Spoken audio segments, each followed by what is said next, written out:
Yuk. Bismillahirrahmanirrahim.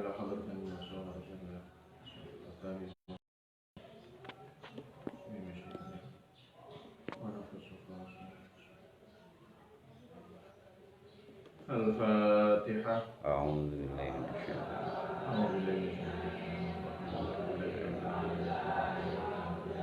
Ar-Rahmanir-Rahim. Maliki yaumiddin. Iyyaka na'budu wa iyyaka nasta'in. Ihdinas siratal ladzina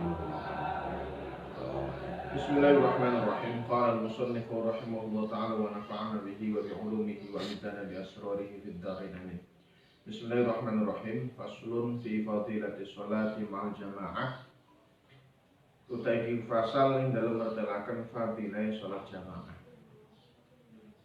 Bismillahirrahmanirrahim. Innal ladzina amanu wa 'amilus shalihati wa aqamus sholata wa atawuz zakata lahum ajrun 'inda rabbihim wa la khaufun 'alaihim wa la hum yahzanun. Innal ladzina setuhune wong akeh amanu kang pada iman sapa allazi billahi lan Allah wa rasulihi lan kelawan pira-pira rasul Allah wa bimalan kelawan barang ja akan teka apa ma hum ing rusul wa amilu lan nglakoni sapa alladzina amanu as-shalihati ing pira-pira kebagusan wa aqamu lan pada nglakoni jumenengi sapa alladzina amanu as-shalati ing salat wa atau lan pada bayar sapa alladzina amanu az-zakata ing zakat ya lahum iku kedue alladzina amanu ajruhum utawi ganjarane alladzina amanu inda rabbihim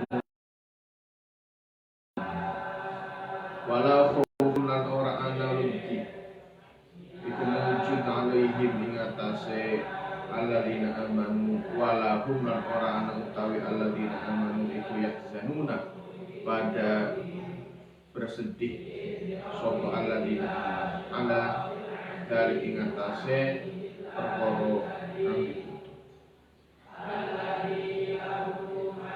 Pada kesempatan ini kita bahas tentang fadilah sholat jamaah. Sholat dalam satu hadis Rasulullah bersabda, awal ma yuhasabu bihil mar'u as-sholat. Hal yang pertama yang akan ditanyakan oleh Allah ketika manusia berada pada mahsyar, yang akan dihisab pertama adalah sholat. Sholat itu kalau kita bicara sholat menurut definisi terminologi syarah itu adalah ad-duha. Tapi kalau menurut etimologinya adalah aqwalun wa af'alun muftatahatun bil takbir muftatamatun bil taslim ma'al arkan wa syurut. Jadi yang namanya sholat adalah doa yang nanti diawali dengan baca Allahu Akbar atau Allahu Akbar, lalu diakhiri dengan Assalamualaikum dengan menggunakan gerakan, kemudian ucapan tertentu sesuai dengan syarat dan rukun. Itu yang namanya sholat.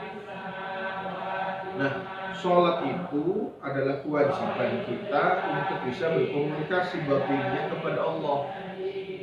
Oleh karena itu kita diwajibkan melaksanakan sholat 1 hari 1 malam 5 kali sesuai dengan kesepakatan yang disetujui oleh Nabi ketika peristiwa Isra Mi'raj. Makanya 1 kali kebaikan yang dilakukan oleh orang Islam itu akan dilipat gandakan 10 kali. Karena berdasarkan ayat man jaa'a bil hasanati falahu asyru amthal. Jadi meskipun kita hari ini melakukan sholat itu hanya 5 waktu, tapi hakikatnya pahalanya sama seperti kita mengerjakan sholat 50 waktu. Itulah rukhsah yang memberikan kemurahan yang Allah berikan.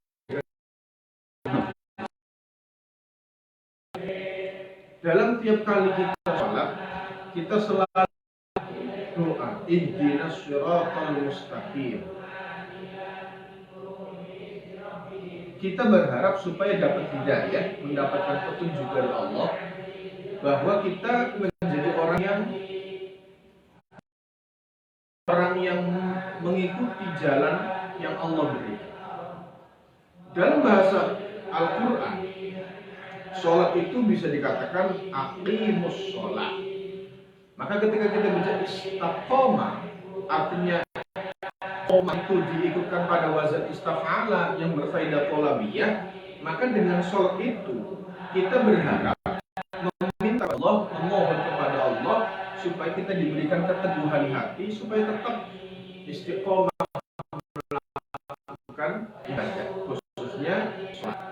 Karena sholat dibandingkan yang lain, ini sholat adalah suatu ibadah yang unik. Karena secara aturan, sholat itu adalah ibadah yang multifungsi. Artinya satu kali ibadah, tapi hal-hal ibadah yang lain. Seperti diketahui bahwa rukun Islam itu 5, tetapi kelima itu nanti bisa masuk dalam satu ibadah, yaitu sholat. Makanya hikmah kenapa sholat itu awal pertama kali ditanya oleh Allah nanti di akhirat. Karena dengan sholat ini menunjukkan bagaimana kita akan melaksanakan ibadah-ibadah yang lain. Artinya kalau yang lain kewajibannya dilakukan itu temporer. Artinya hanya beberapa waktu kondisional. Dan itu intensitasnya tidak seperti sholat yang satu harinya saja 5 kali. Coba bayangkan kalau kita mau zakat itu bayangkan berapa kali? Paling 1 atau 2 kali. Artinya kalau kita bicara zakat hanya ada zakat fitrah, itu pun 1 tahun sekali, itu pun kalau kita lagi sedang punya uang. Tapi kalau kita sedang tidak punya uang, hanya fakir, miskin, ya kita nggak malah nggak zakat. Apa? Kita dikasih zakat dulu, lalu kita berzakat yang lain, ke yang lain. Tapi kalau zakat tijarah, yang kedua kan zakat tijarah. Zakat tijarah itu pun kalau kita lebih uangnya. Tapi kalau kita masih kurang, ya malah nggak zakat. Tapi kita dapat zakat. Itu kalau zakat.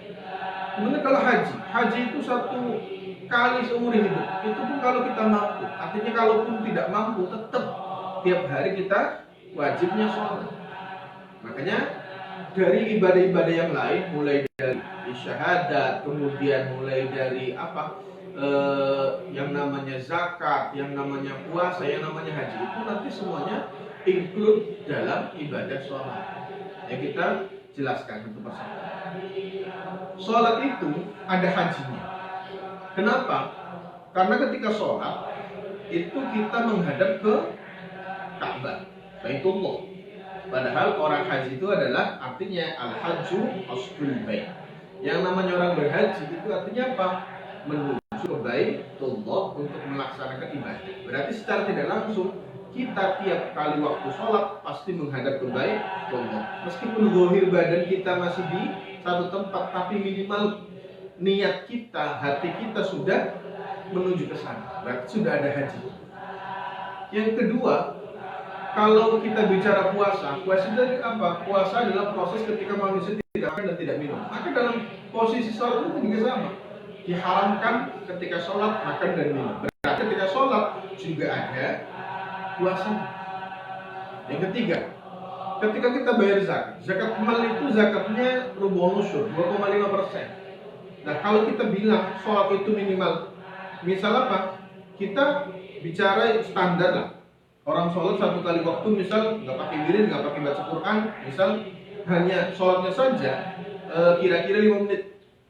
5 dikali 5 hasilnya 25 menit. Padahal zakat mal itu 2,5%. Berarti ada kemiripan. Berarti apa?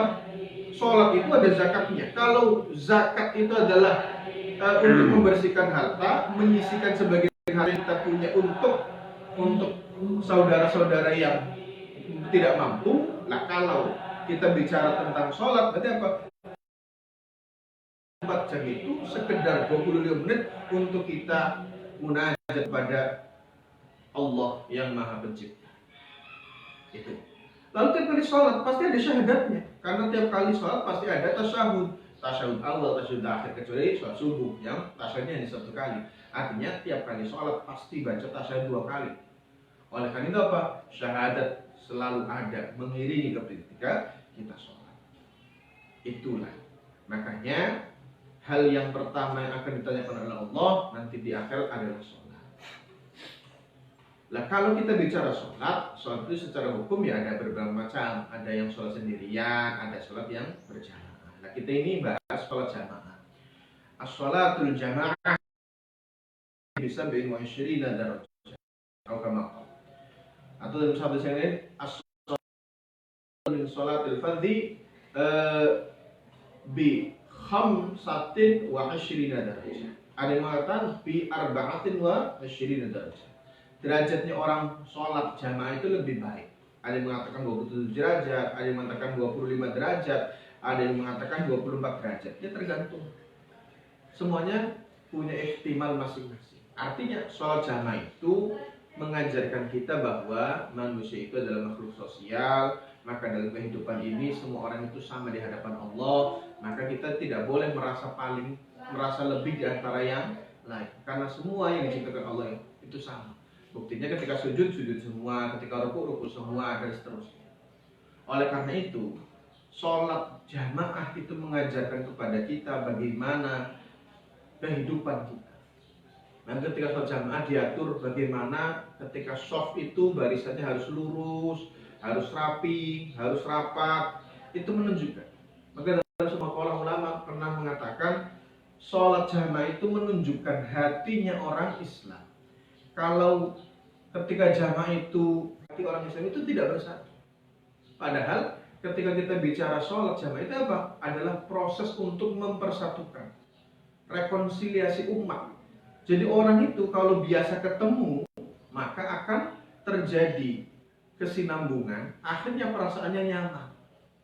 Jadi misal ketika kita masih punya masalah sama teman, tapi karena kita sering ketemu, pertama mungkin masih marah, kedua masih marah, ketiga mulai senyum, keempat sudah mulai ngobrol. Jadi dengan intensitas pertemuan yang banyak ini, maka akan mengukuhkan ukhuwah Islamiyah. Makanya Allah mengatakan wa'tasimu bihablillahi jami'a wa la tafarraqu. Bersatulah kamu terhadap tali Allah dan janganlah kamu bercerai-berai. Artinya sholat jamaah itu mengajarkan kepada kita bagaimana manusia itu menghormati kelebihan orang dan juga menghormati bahwa ada yang mungkin tidak sama seperti kita. Artinya saling menyayangi. Jadi saling membutuhkan, saling melengkapi karena manusia itu tidak sempurna. Oleh karena itu, sholat jamaah mengajarkan kepada kita bagaimana kita harus mengikuti aturan. Makanya itu apa? Jamaah itu lebih penting. Maka kita sebagai santri, khususnya di sini di Pondok Pesantren Kompak, itu Kiai Umar Al-Maghfurlah Syekhina Umar Birukina, itu beliau membuat syiran yang sudah biasa dibaca oleh para santri. Di antaranya begini: saben sholat kedah derek berjamaah, kendel ngantos maus tualan Fatihah. Artinya apa? Santri-santri diharapkan ketika sholat itu berjamaah. Jangan sampai sholatnya itu sendirian. Kenapa? Karena sholat sendiri itu pahalanya tidak sama dengan orang jamaah. Artinya nilai kekhusyuannya, artinya tidak melarang kalau orang itu sholat sendirian. Akan tetapi biasanya kalau orang itu sholatnya sendirian, maka sholatnya daripada ketika sholat berjamaah. Ini umumnya. Artinya tingkat kesadaran, tingkat ketakwaan, tingkat kekhusyuan kita ketika sholat itu berbeda ketika jamaah. Artinya kalau kita sholat sendirian mungkin lebih cepat. Tapi kalau jamaah kan diatur bahwa sholat itu harus mengikuti peraturan. Yang di depan itu namanya imam, maka harus mengikuti standar imam. Nah imam itu biasanya apa? Baca. Karena apa? Karena dia bawa jamaah. Karena apa? Beliau berpesan, tiap kali sholat kamu harus berjamaah. Nah setelah jamaah dianjurkan kendel ngantos maus alan Fatihah. Artinya dianjurkan jangan lupa zikir dulu, wirid dulu sebisanya. Sampai kapan? Sampai selesai kiai berdoa dan membaca Al-Fatihah. Artinya sholat itu secara aturan tidak hanya sekedar sholat lalu selesai sholat, sudah tidak. Tapi diajarkan santri untuk tadarru, untuk bermunajat kepada Allah, meminta sesuatu. Artinya ketika santri ya minta diberikan ke lapangan ilmu, diberikan foto ilmu supaya ketika belajar tidak susah, supaya bisa mengamalkan ilmu yang didapatkan, supaya ilmunya bermanfaat. Itu faedahnya. Jadi sholat jamaah itu memupuk rasa kebersamaan karena manusia adalah makhluk sosial. Artinya tidak mungkin manusia akan bisa memenuhi seluruh kebutuhan hidupnya sendirian. Oleh karena itu jamaah itu mengajarkan bahwa dalam jamaah itu apa? Tidak ada yang lebih mulia. Semuanya di hadapan Allah itu sama. Makanya di sini kata innal ladzina amanu wa 'amilus shalihati wa aqamus sholata wa atawuz zakata lahum ajruhum 'inda rabbihim wa la khaufun 'alaihim wa la hum yahzanun. Sesungguhnya orang yang beriman dan beramal soleh, mengerjakan sholat, membayar zakat, itu mereka mendapatkan pahala di sisi Tuhan, di sisi Gusti Allah, dan mereka tidak akan mendapati ketakutan ataupun mendapatkan kesedihan. Kenapa? Karena yang mereka lakukan itu lillahi ta'ala. Maka tiap kali sholat itu kita biasa diajarkan untuk biasa membaca doa iftitah. Di antara isinya itu ada doa inna sholati wa nusuki wa mahyaya wa mamati lillahi rabbil alamin la syarika lahu wa bidzalika umirtu wa ana minal muslimin. Artinya kita diajarkan untuk selalu meyakini bahwa apapun yang terjadi hari ini adalah semuanya karena takdir Allah, karena kuasa Allah, karena kehendak Allah. Aku berpasrah kepada semuanya. Inna sholati, sesungguhnya sholatku, wa nusuki dan ibadahku, wa mahyaya dan kehidupanku, wa mamati lillahi ta'ala. Artinya ketika sholat itu kita punya perasaan tadarru, punya perasaan hina bahwa kita itu nggak ada artinya di hadapan Allah. Maka kalau kita tidak ada artinya, maka kita hanya bisa menghamba kepada Allah. Maka sholat itu adalah satu manifestasi, satu gambaran kehidupan bagaimana manusia itu menghormati Tuhan, menghormati Allah yang menjadi pencipta alam. Kita tuh tidak ada apa-apanya. Oleh karena itu ketika sholat, ketika kita sujud, maka kita berusaha mendekatkan diri kepada Allah. Wasjud waqtarib. Karena dengan sholat kita akan merasa bahwa akal yang kita bangga-banggakan, wajah yang ganteng itu kita banggakan, itu tidak ada harganya. Karena di dunia ini yang berkuasa hanya Allah. Oleh karena itu kita ketika sholat dianjurkan dengan sangat sunnah muakkadah untuk melaksanakan apa? Melaksanakan sholat berjamaah. Barang siapa, Rasulullah bersabda dalam satu hadis, man shalla as-shalawatil khams ma'al jamaah falahu khamsu asya. Falahu khamsatu asya. Barang siapa melaksanakan sholat berjamaah, maka dia akan mendapatkan 5 hal. Yang pertama, al-awwal la yusibuhu faqrun fid dunya. Maka di dalam hidupnya di dunia tidak akan mendapatkan kefakiran. Tidak akan mendapatkan kefakiran. Fakir itu artinya kemelaratan, artinya kesusahan hidup. Orang itu kalau ibadah, ketika dia itu fokus ibadah, khusyuk ibadah, ibadahnya benar-benar menuju kepada Allah, artinya bahwa dia yakin bahwa apapun yang terjadi itu adalah sudah takdir Allah, maka tidak ada yang dibutuhkan di dunia ini kecuali Allah. Masalah dunia itu hanya sementara, kenikmatan itu hanya sementara. Nikmatnya apapun yang dimakan, yang diminum itu hanya sekedar fata morgana, artinya hanya sejengkal. Kalau kita makan enak, minum yang enak itu hanya sebatas tenggorokan, setelah itu selesai. Maka dia berpikir bahwa kemuliaan, kenikmatan sejati itu nanti di akhirat. Maka dalam Al-Quran katakan, tilka darul akhiratu naj'aluha lil ladzina la yuriduna 'uluwan fil ardi wala fasada wal 'aqibatu lil muttaqin. Surga akhirat itu Allah jadikan untuk orang-orang yang tidak mengharapkan keluhuran, kemuliaan di dunia. Artinya apa? Orientasi hidupnya adalah akhirat. Yang kedua adalah rafa'allahu anhu 'adzabal qabr. Allah akan menghilangkan darinya siksa kuburan. Siksa kubur ini adalah apa? Siksa kubur adalah awal dari siksa-siksa selanjutnya. Maka dalam satu hikayah diceritakan, Sayyidina Utsman itu kalau cerita kuburan menangis. Lalu kenapa? Ditanya, loh, kenapa sampean itu kalau kita cerita tentang masalah neraka yang sebegitu dahsyat siksanya, itu sampai kok nggak nangis, tapi kenapa ketika bicara tentang kuburan sampai nangis? Beliau menjawab, kamu bagaimana? Kalau di kuburan itu adalah awwalul manazil min manazil akhirah. Yang namanya kuburan itu adalah awal, tempat pertama dari beberapa tempat kita menuju akhirat. Kalau pertamanya saja sudah tidak enak, maka bayangkan yang selanjutnya akan pasti lebih tidak enak. Terus bedanya apa? Kalau di kuburan kita itu sendirian. Artinya kalau toh nanti di surga pasti banyak teman, di neraka pasti jauh lebih banyak temannya. Artinya kalau disiksa ya bareng-bareng. Tapi kalau di kuburan, waduh, siksanya sendirian. Makanya alhaakumut takatsur hatta zurtumul maqabir. Kamu lupa, kamu lalai bahwa kamu nanti akan masuk ke kuburan. Apa yang kamu persiapkan untuk hidup masuk ke kuburan itu? Kita tidak tahu. Makanya apa? Ketika kita terus beribadah, sholat itu apa? Innal hasanat yudhibnas sayyi'at. Kebaikan yang kita lakukan akan menghapuskan kesalahan kita. Maka dengan istiqomah sholat, antara satu dosa dengan yang lain akan selalu dihapus oleh Allah. Maka ketika sampai akhir hayat, ketika kita tetap sholat, maka insya Allah kita husnul khatimah. Artinya apa? Tidak punya dosa.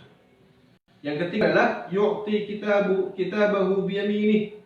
Allah akan berikan kitab amalnya menggunakan tangan kanannya.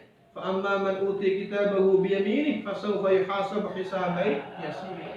Orang yang nanti ketika di akhirat didapat kitab dari tangan kanan, maka Allah akan memberikan hisab yang mudah. Jadi diharapkan dengan sholat ini kita punya apa? Kita punya hujjah. Kita punya dalil bahwa ketika kita hidup di dunia kita patuh dan takwa kepada Allah. Yang keempat, yamurru 'ala sirat kal barqil khatif. Orang yang sholat akan melewati siratal mustaqim seperti kilat yang menyambar, saking cepatnya. Maka akhirnya apa? Karena saking cepatnya akhirnya apa? Nggak kelihatan, nggak kerasa melewati siratal mustaqim. Siratal mustaqim digambarkan menurut kitab-kitab sejarah, kitab-kitab hadis bahwa siratal mustaqim adalah satu jembatan yang Allah buat dari satu helai rambut yang dibagi 7. Tajamnya lebih tajam dari barang apapun yang paling tajam di dunia ini. Artinya banyak kaki-kaki yang akan terpeleset ketika melewati siratal mustaqim itu. Tetapi kalau kita punya hujjah sholat, maka sholat ini ketika kita aqimus sholat, ketika kita berdiri, maka kaki kita akan tetap kokoh berdiri di atas siratal mustaqim.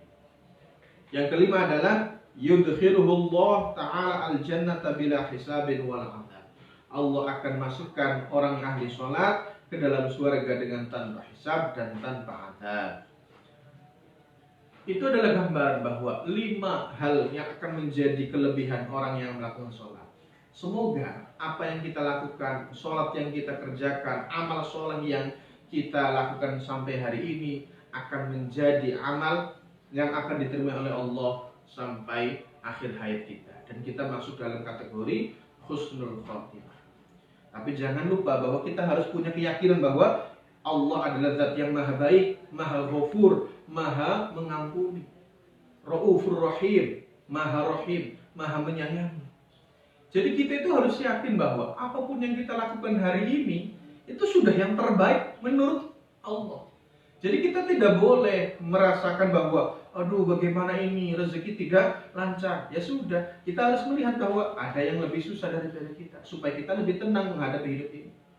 Maka ketika kita mendapati hati ini tenang, maka itu adalah bukti bahwa sholat kita sudah sesuai dengan aturan. Karena banyak ketika sholat itu dikatakan fawailul lil musallin alladzina hum an sholatihim sahun.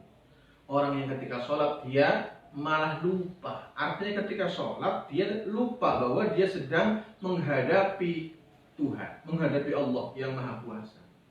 Kalau contoh misal kita menghadapi atasan, kita menghadapi orang yang kita anggap mulia saja, kita berusaha yang sebaik mungkin, serapih mungkin, senecis mungkin, tapi kenapa ketika berhadapan dengan Allah kita semau kita tidak beraturan, tidak sesuai dengan apa yang dimaksud oleh Allah. Khudhu zinatakum inda kulli masjidin. Pakailah pakaian yang terbaik ketika kamu masuk ke dalam masjid. Makanya di kebiasaan kita santri di sini di Kempek itu kiai Meskipun ini sebenarnya nggak wajib, tetapi kayak wajib, sangat-sangat apa? Sangat dianjurkan. Santri baju yang lengan panjang. Kenapa? Anggapannya kiai sepuh, ya Umar soalnya itu bilang bahwa santri itu bagaimana? Kalau kamu mau menghadap kiai saja, pakai baju yang kelihatan kelihatan sikunya saja malu. Masa sama Allah tidak malu? Ya harus lebih malu. Santriku pribadi, masa ngadep nih kiai besopat, masa dengan ngadep nih Allah beli sopat, belakang. Makanya apa? Beliau berpesan, santri bakal sholat, kalau sholat harus pakai baju lengan panjang. Kenapa? Anggaplah bahwa kamu lagi menghadap yang lagi yang sangat-sangat mulia, yang sangat-sangat dimuliakan, yaitu Allah Subhanahu wa taala, yang pantas, yang berhak, al-mutakabbir. Oleh apa? Kita kalau dengan orang saja sebegitu rapinya, kenapa dengan Allah tidak rapi? Makanya kita di sini, oleh apa? Kita di sini di pesantren Kempek itu biasa. Kalau santri dianjurkan dengan sangat menggunakan baju lengan panjang. Artinya ini sebenarnya secara aturan sih nggak masalah, karena aturan fikih bahwa yang namanya laki-laki itu kan auratnya mabaina surah warubah. Tetapi kan dari etika, akhlak, kepantasan, apa pantas.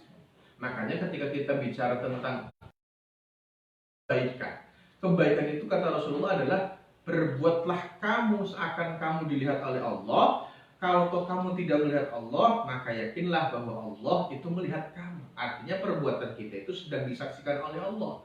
Wallahu sami'un basir. Allah itu maha mendengar dan maha melihat apa yang kita lakukan hari ini. Oleh karena itu, kalau kamu dilihat saja oleh kiai, oleh orang yang lebih tinggi derajatnya daripada kamu, malu. Kenapa kamu tidak malu kepada Allah? Oleh karena itu, ketika jamaah, santri dibiasakan untuk menggunakan baju lengan panjang. Karena etika, akhlak fauqal ilmu.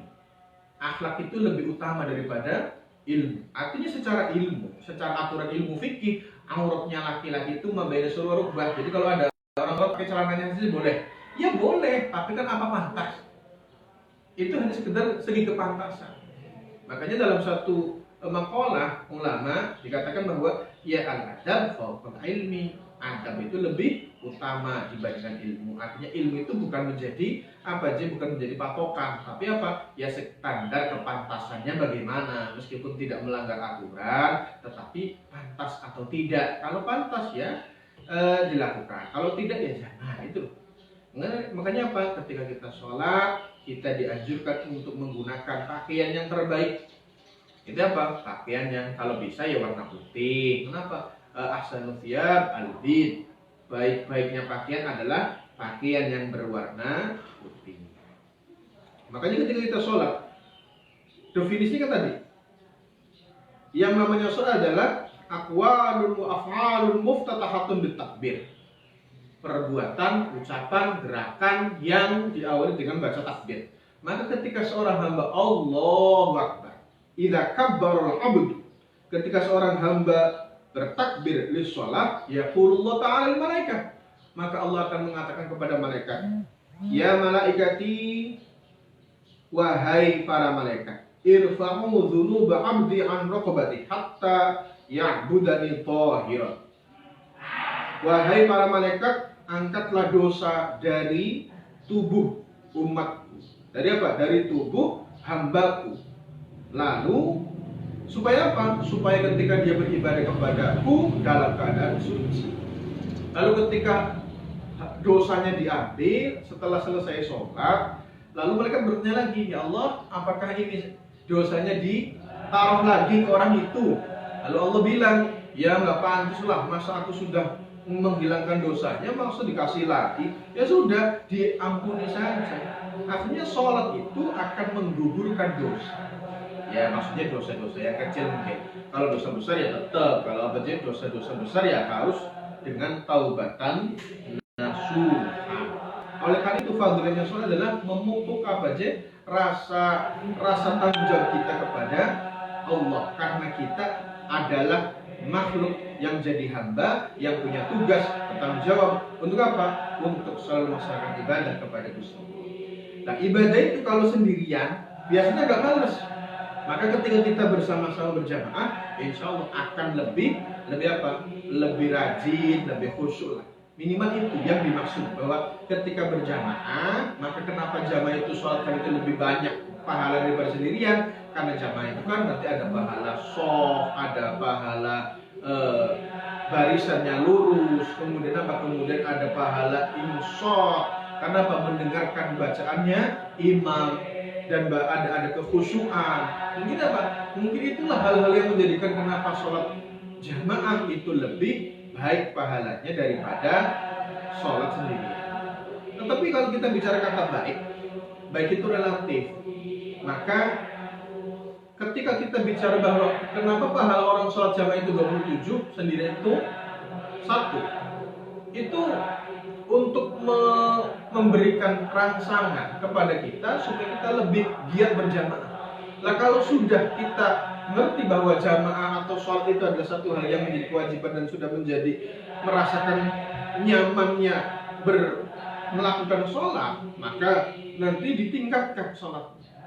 Oleh karena itu kalau lagi fardu ya sholatnya jamaah, tapi untuk meningkatkan nilai maka kita harus sholat sendirian, tetapi sholatnya adalah sholat sunnah. Di antaranya wa minal laili fatahajjad bihi nafilatan lak asa ayyab'atsaka rabbuka maqaman mahmuda. Dan di antara waktu malam maka bertahajudlah nafilah dalam bentuk sholat sunnah.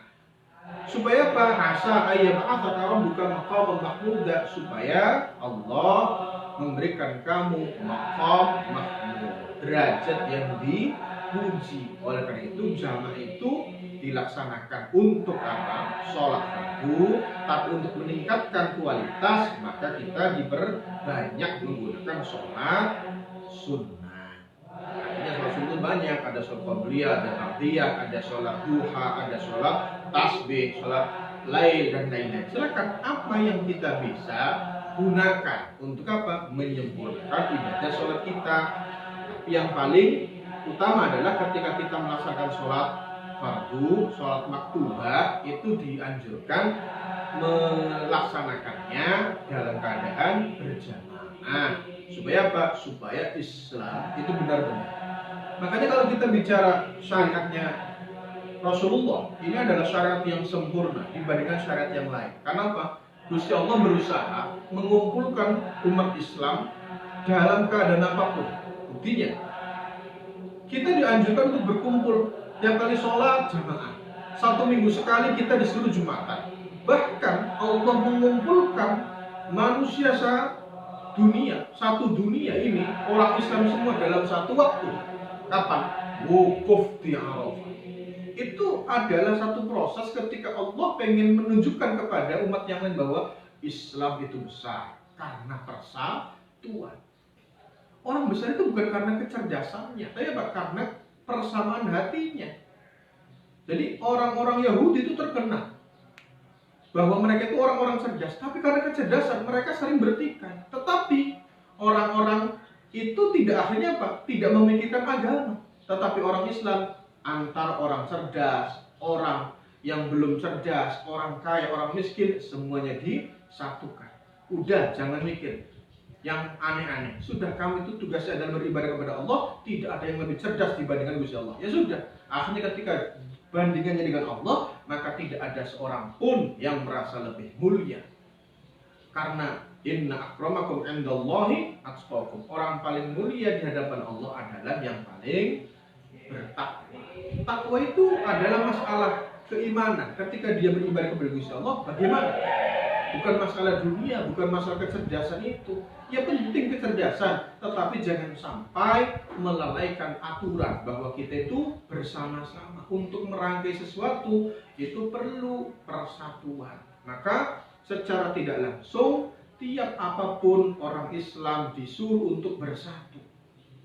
Makanya awal kenapa kita itu menjadi rusak, kata Rasulullah, sataftariqu ummati ila 73 firqah kulluhum finnar, akan bercerai-berai umatku menjadi 73 kelompok, semuanya masuk neraka kecuali satu kelompok. Siapa? Ma ana alaihi wa ashabi.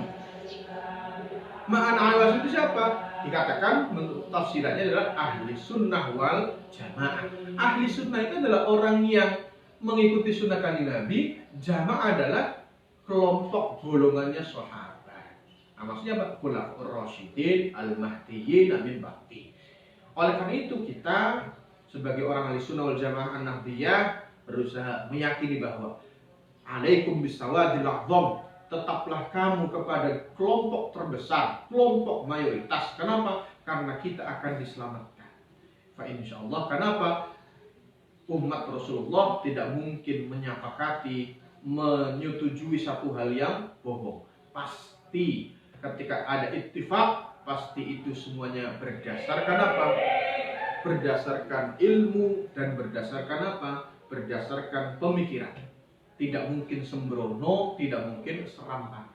Oleh karena itu ketika misal seperti hari ini, jamaah itu supaya bukan dilarang jamaahnya, tapi mengikuti prosedural. Artinya apa? Ketika jamaah ya jarak satu dengan yang lain agak dikasih pembatas karena ada masalah. Karena hari ini kita lagi mendapati satu wabah yang katanya wabah itu berbahaya. Kalau itu darurah tubihul mahdhurah. Jadi dulunya kalau orang sholat jamaah ya sawu sufufakum wa tarasu fa inna tasbiyatas sufuf min kamalis sholat.